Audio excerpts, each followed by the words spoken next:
Another batch na naman ng crayfish na nag-hatch.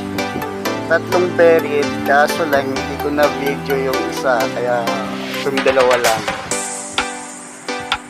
Pagka ako dahil ang dami nilang craylings sa belly. Yan si Putol, yung isa si Putol, ito naman yung isa. Nag-uumapaw din ng kanyang craylings. Ayan yung mga per batch. So, marami. Hindi ko na binibilang ngayon, pero marami sila. Transfer muna sa kanilang nursery tank. Acclimate muna para safety ang ating mga training. Kanilang bagong nursery tank.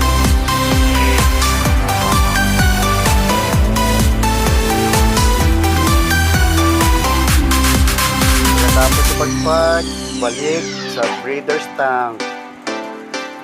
Acclimate din ulit.